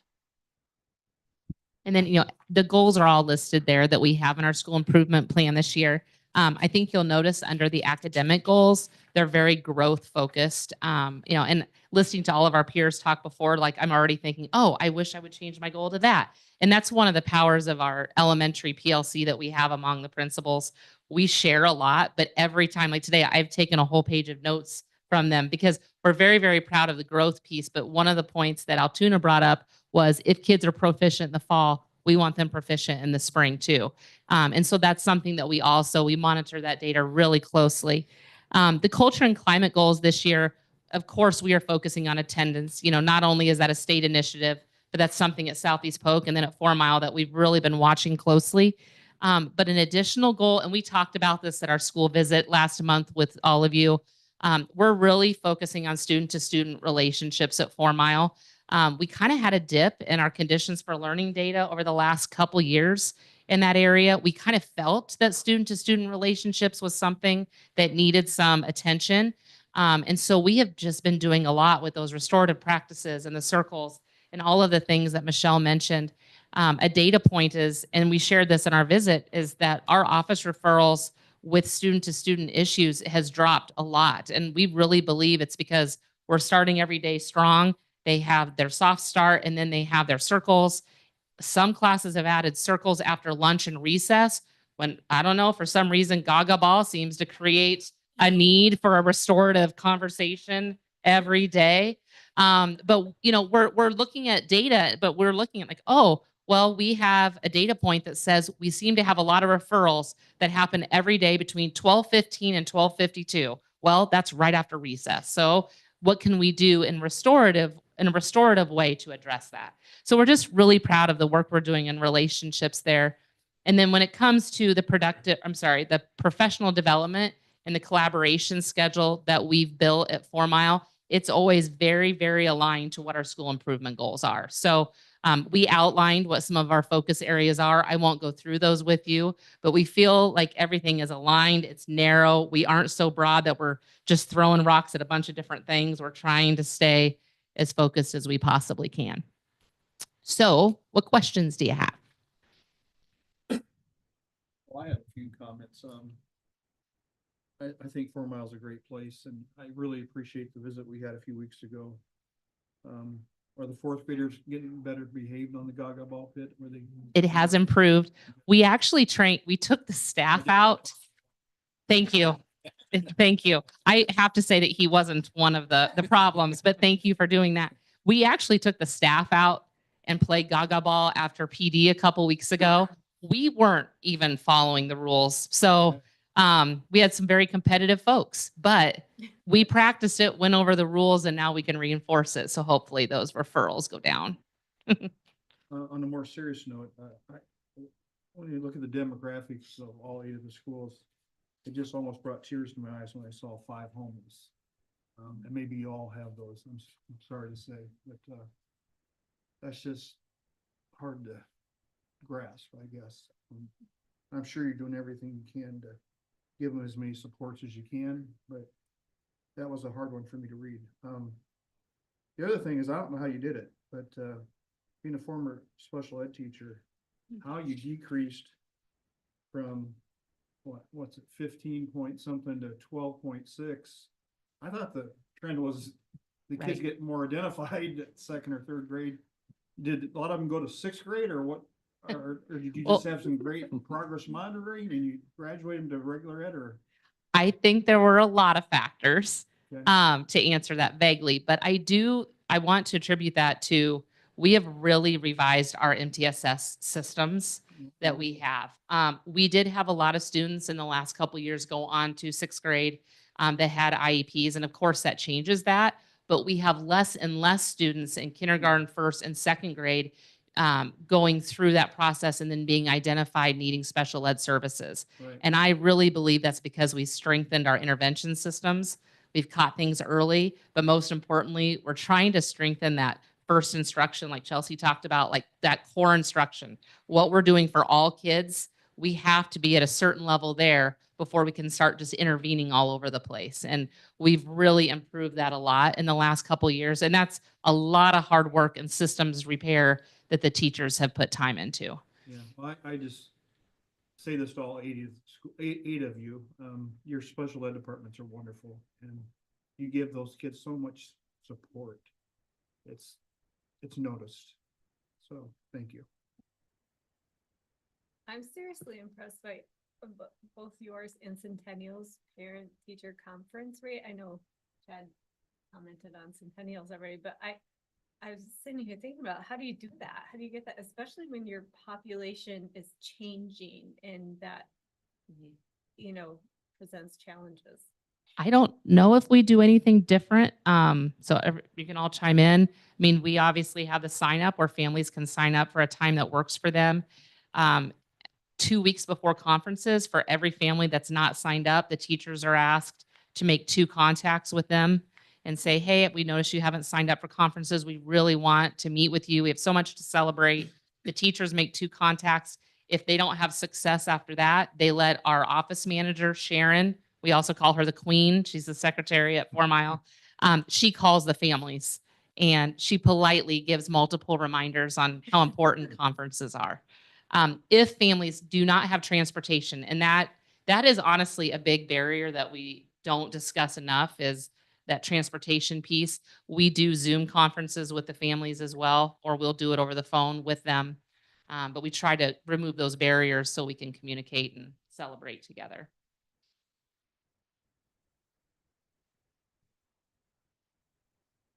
Yeah. We're kind of pushy. Uh-huh. Yeah. Don't give them any, no excuses. Thank you.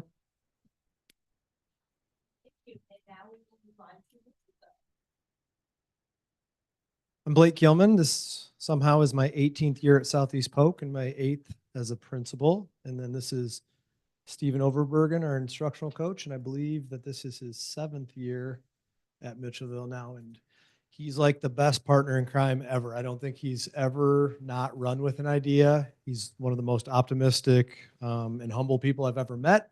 So almost every morning we are brainstorming the next thing that we're about to do. My role in year 8 is way different than year 1. Listening to a lot of my colleagues talk tonight about systems and structures and stuff like that. And then I love absolutely love that stuff. But I feel like we're in the more playful time of it because those things are up and running really well. And so now we're just trying to get as many leadership opportunities in front of our kids as possible. And I'm trying to remove as many barriers from my teachers as I can. And like the rest of them talked about, getting all of our kids to school. So I'll let Mr. O share some of our celebrations and things, and I'll finish with some of our goals. First of all, I know that I didn't ask for permission to speak on behalf of what I'm about to say, but Mr. K earned an award this past summer, and I think it's very fitting to our big rock that we shared as a district collaboration. And it wouldn't be fair if it's education without an acronym. So the acronym would be TEAM, and it's together, educators and administrators make it happen. And I think that's just a testament to the work that he sets as a standard. And then as far as the educators, they're relentless in the pursuit as well. And that's the favorite part of being at Mitchellville for me, is just the daily interactions and collaborating with people to do what's best for kids. And I think the celebrations kind of speak to that. The last 6 years, Mitchellville has been high performing or exceptional within rankings. And then additionally, ISASP, looking at 3rd through 5th grade, 91% of 3rd grade students were proficient or advanced in their mathematics ISASP, 100% for 4th grade in math, and then 97 in ELA. 5th grade also looking at 83% of students being proficient or advanced. The Gallup poll, I think, alludes to the culture. We talk about culture a lot. It's something you have to live every day. It's a lifestyle, just like our PLCs are a lifestyle. And with that, you have a perception a lot of times, but to have a reality, you need proof or evidence of that. And I think when our staff fills this out, this is exactly what that is. Mitchellville Elementary ranked in the 97th percentile for staff engagement, and they were also feeling highly engaged within a job that they could grow and develop as a person, as an educator. And then from the MRA and Leader in Me, the staff voice scored a 98, so they feel like their voice is heard within the school to make an impact and a difference. And then also efficacy was a 96, which if you know anything about efficacy, it has to be lived through the teachers first because it's transferable to the students next. And that was a 96. School climate rated by students as well was a 95. So I think with the talks of attendance, we have to make them want to be there. And they have to feel that, they have to feel valued, sense of belonging in all things. And I feel like our staff is very committed to that. He's right. He did not have permission to start with that. That wasn't what this was about tonight. Looking at setting the bar higher, we're challenged this summer with thinking about how to reach 100%. And a year ago, we started doing some of our year's growth and our year's growth plus goals. And there's some alignment that now makes sense to me. So our first setting the bar higher goal is 100% of Mitchellville students will reach proficiency or make a year plus growth from fall to spring on the FAST assessment. That work actually started last year when Carrie Bernstein came out and trained us in UFly. And then 100% of Mitchellville students will demonstrate proficiency or grow at least a year's plus growth on their iReady diagnostic. What I've noticed about those two things, our alignment has never been stronger. Walking in from one class to the others, or going and watching a title teacher or a reading specialist, and the amount of on top of instruction that I see consistently, it's just like no matter where I go, I just saw that lesson. And so our kids are getting more and more reps. And then this is kind of the area that Mr. O and I have tried to lead, but our 4th and 5th graders, we call that our leadership hallways. And in the past, we've had around 40% of our students participate in some sort of leadership team. We want that to jump to 75%. And we actually have the Leader in Me Symposium. We're a host school next Wednesday, and we've been prepping for that. So we'll have 6 stations of kids leading 50 educators that'll be bussed in to see this. I got a hunch that we are going to surpass the 75% of our 4th and 5th graders in leadership roles by the end of the year. And then lastly, we set our goal as 1,200 kindness achievement, Jungle Tiger, Ramsway, and 1% Better awards. And I was actually just doing a little figuring today. We're going to go well over 2,000. So, yeah. What questions do you have for Mitchellville?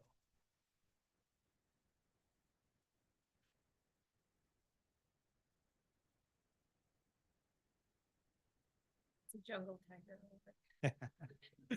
A Jungle Tiger Award is, so I'm going to try and give you the cliff notes, but Trevor Reagan was someone that I read some of his work, and then we actually had him to Polk a couple of different times. And actually, Stephen and I just were on one of his podcasts recently. But basically, it's if you have a zoo tiger, they have everything done for them, where a jungle tiger has to take some risk, step outside their comfort zone, lead an assembly. Maybe if it's a kid who doesn't actively raise their hand, they raise their hand 5 times that week, but something that stretches them. I guess on the attendance piece, I noticed you nodding your head when people were talking about like all the relentless effort. Is there anything special you guys are doing to keep kids going up every day? If I have to go get them, I'll go get them. The letters and things are all part of it. Like the law is the law. That's fine to me, but it's like the proactive conversations that I'm having ahead of time. I think Lori was referring to this. It's like people are apologizing for being sick, and that's not what it's meant to do. However, I've never been contacted more ever. And so on a daily basis, if someone's reaching out to say, hey, I'm really sorry, grandma's taking them to Florida. It's going to be 5 days. And I'm using it to my advantage. I'm saying, okay, cool. You've got 12 weeks in a trimester, and I'm going to need him here for the next 11 days. Let's make this happen so we miss that number of 6. So like right now, I track it on a weekly basis of which kids are under the 6 missed days. And if I can get some of these kids to survive this last little stretch, we're going to have 2% of our kids reach 6. So that's the 10% threshold. So I know, yeah. So lots of communication, lots and lots. And then the other thing is just making an environment that they want to come to. So as you know, they come in and they get the soft start, they dance. We've got Bennett's there and all sorts of stuff. Yeah. Are you still rocking the, was it called the Lou? We've got the Lou. Yeah, the Lou's up and going. I was Ontario zoomed in to do some updates for us. So just got that up and going again this week.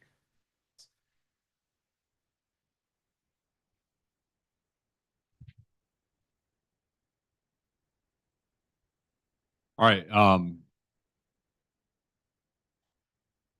Oh, well, we weren't gonna. I just sent it to everybody. We were gonna skip the video. Yeah, sorry. So I did send you guys a video. Check it out. Just to save time here, so we don't have to wait. But it's a really cool thing. We have some kids that were involved and everything like that. So I just wanted to hit some of the celebrations here. First, this is my second year at Runnels. I'm a proud Runnels resident as well. My commute is a mile, so it's pretty good. I should probably start biking to work or something, but I'm not yet. It might be a parent. Yeah. So we actually had 100% of our 4th graders last year were proficient on our ISASP math, which is awesome. And our 2 4th grade teachers are tremendous. So I give them all the credit for that. We are implementing Leader in Me. We're a little bit behind where some of the other buildings are, but we're working hard on Leader in Me. And the video that I sent out does have those leadership portfolios and some of the kids talking about that. So we're working hard on that. 4 days a week, trying to get lessons done within the classroom. We had 100% attendance at our fall conferences. Not to Tommy top anybody, but but it's the same thing. Yeah, do whatever you got to do. Zoom, Zoom, do whatever. Did you go pick up parents that weren't showing? I would if we needed to, for sure. Yeah. And then one thing that we really are focusing on, we have great scores at Runnels, and we still have room to grow in that, and we're working on that as well. But last year, I think our attendance at the end of the year was like 92.5, 93%, and which isn't good enough. And so one of our major pushes this year, just like everybody else, is our WIG is 95% attendance. And so we're running some, different incentives and stuff. And so currently right now we're about 97% attendance at school, and winning classroom gets a trophy, and kids love a big trophy. You know, it's the trophy's bigger than the preschoolers. So, but that's been really good. And the one thing I found too is, you know, we're a smaller school. We don't have 700 kids. We have, you know, 262. And I typically can look at the list of kids that are gone and I tell them, you know, I missed you yesterday or whatever. And it's amazing what that will do for a kid when you tell them that you missed them and you know, you would, you know, I'm glad to see you. And so that's worked out really well for us. Last year, our chronic absenteeism was at 19% in October. This year, we're at 12% in October. So that definitely has made a difference there. We've also worked to have more common planning time. So I also was taking notes because a lot of these things we're trying to get in place at Runnels too. And so, you know, I've written down a ton of stuff from what everybody else is doing as well. So we're trying to get more common planning time so we can really dig into the data so we can improve our MTSS as well. We have the opposite problem. We don't have you know, we have one reading teacher and other classroom teachers. So we've got to find out new ways to make sure that we're providing what our students need. And so that's something we're working on as a building. Our goals are pretty much what everybody else here has said, 100% proficient or show a year's growth in all areas. So any questions for me?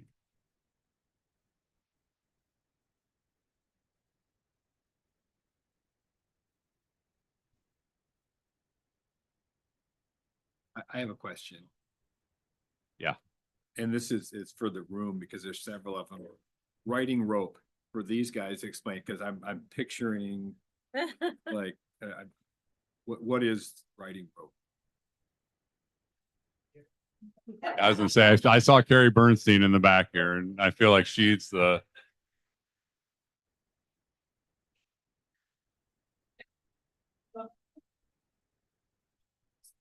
The writing rope is it's similar to the writing revolution that they're doing at Delaware. It's a structured, how do we actually teach writing? So it's all the pieces of syntax to writing good sentences at the word level to the sentence level to the paragraph level. So it's lots of staff development that we've been doing around the district. Angie, Shannon and I did a 2-day class this summer for Southeast Polk teachers as well. So it's not actually a rope, but. Thank you. I will say I like this model of having all the elementary, and I'm writing myself a note right now that we're going to be moving off of there. So we will close the time hearing from Willowbrook Elementary. So I get to start or get to end this time and start next time. All right. So you're going to hear from me twice in a row, just a year apart. So my name is George Panache. I'm the principal at Willowbrook Elementary. I'm Annie Kenny. I'm the instructional coach there.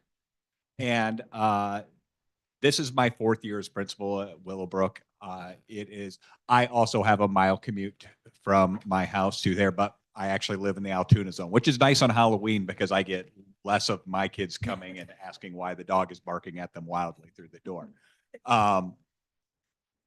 It's always humbling to be in a group like this. I work with 7 other amazing buildings that do amazing things. So when we hear about these things tonight, we try to get together as often as we can to exchange ideas and to exchange problems, but we don't get enough opportunities. So when we hear people talking about their buildings, the things that they do, you're right, it sparks new ideas and new ways for you to look at things. So, you know, being last, I'm also humbled because I always feel like there's not much more I can say that hasn't already been said in this room. You know, if I talk goals, I also we've set our building to have that 100% or the years plus growth in those math and reading areas.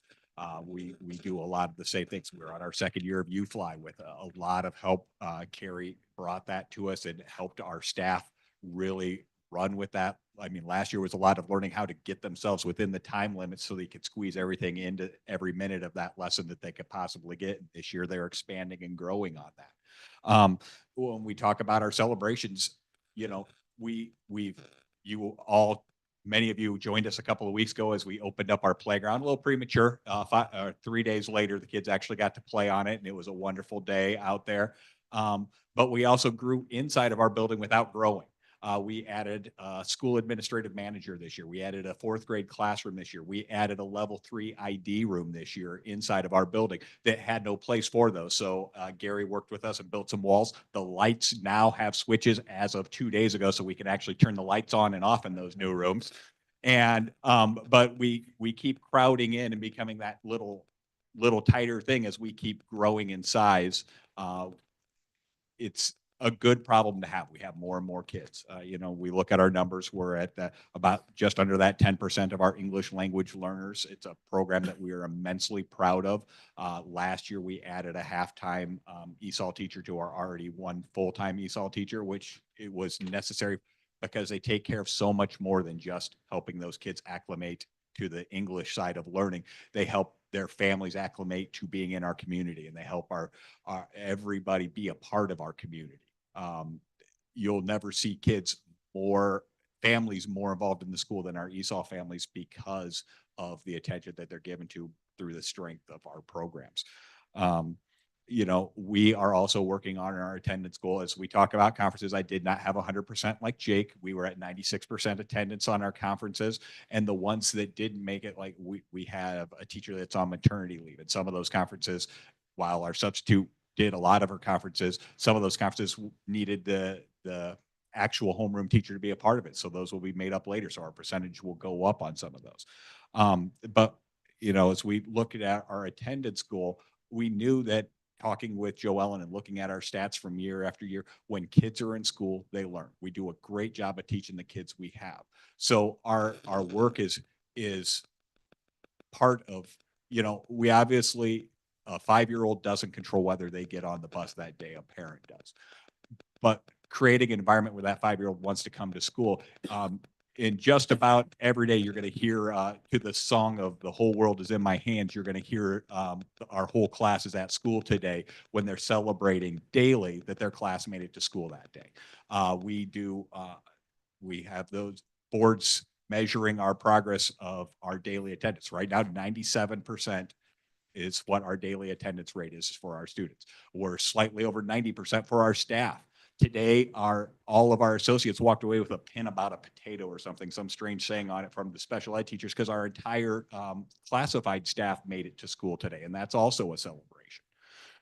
You know, I know, because everybody's like, you don't find substitutes for those staff. It just doesn't happen. So when they're there, that means all of your kids are taken care of. So we look at not just the students in the building, but the adults in the building, because what they provide is vital to our students having success. And when they're there, our kids are there, and everybody sees the importance of that. I know I get talking and I forget what I was going. So, anything you'd like to add, Annie? What questions do you have for us? Tell me about the goal to go 30 points a month. What are the points for the positive? We have this year we moved to a PBIS rewards automated system. So all of our staff can hand out for Rams Way points for any time they see a student doing that positive behavior. We have the shout outs like other students have for those bigger ones, but just when we see students acting the Rams Way, which is respectful, always responsible, motivated learner, and then safe, following our Rams Way. Whenever we see students doing that, we hand out points. And then the students can exchange those points for things. It can be a simple thing like a trinket. It can be a larger thing like having lunch with a staff member. It can be a fun thing like they like to read to Lily, our therapy dog. So they accumulate the Rams points. Teachers are encouraged to hand them out. It's not really the points that are important to us. It's the feedback you get when you get a point. So if Chad Crabb is doing his job and raising his hand politely, it's going to say, Chad, I really like the way you're raising your hand today and showing the Rams way by showing that you're responsible and following our class rules. And you get a point at that point because it's the feedback, that specific feedback, that leads to the students repeating those behaviors and repeating those habits.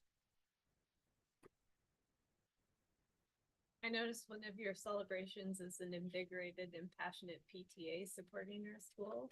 And I know a lot of the schools have really great PTAs, and I have, a special place in my heart for them. But I remember when Willowbrook was struggling and they didn't know if there was gonna be a PTA the next year. I think it was probably about when you started, but that's really great to see that parents have stepped up and gotten involved, and I just kudos there. Thank you. And a few years ago, we had a changeover of all of our leadership in the PTA, and we had a really great president come in, and then they moved over to Runnels, so they're now probably heavily effective in there. But the growth and the strength that started with that thing continued on with the other people that were in there as well, and so it's wonderful to see that continue on.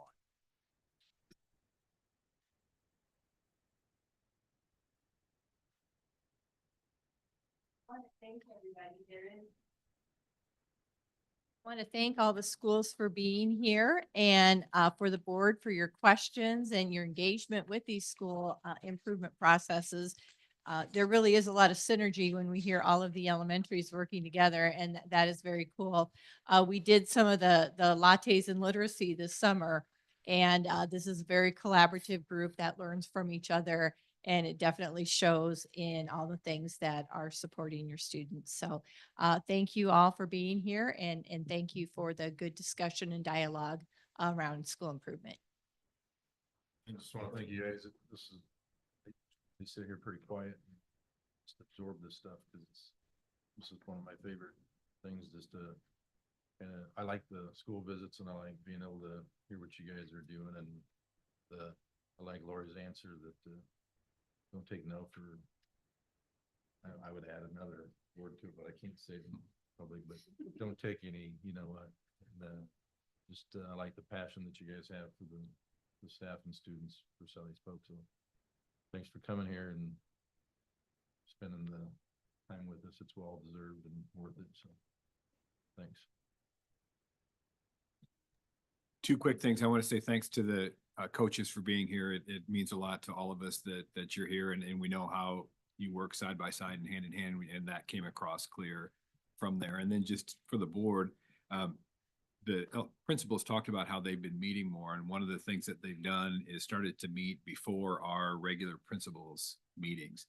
And I think you can tell just from their energy how difficult it is for us not to come in and sit and be part of that meeting and give them their space to be able to have that.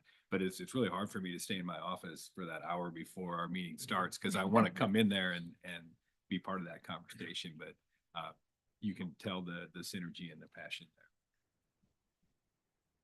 Yeah, and for Annie, step out of your comfort zone. Who said it about the students doing something different? Who was that? Yeah. Next time. But next time, you don't speak very much. Oh, well, what academic question would you like to share with us? I'm just teasing you, but no, Dirk said it, and appreciate you guys coming and taking the time out of your day too, but yeah, step out of your comfort zone. Don't scare me. We don't bite too hard.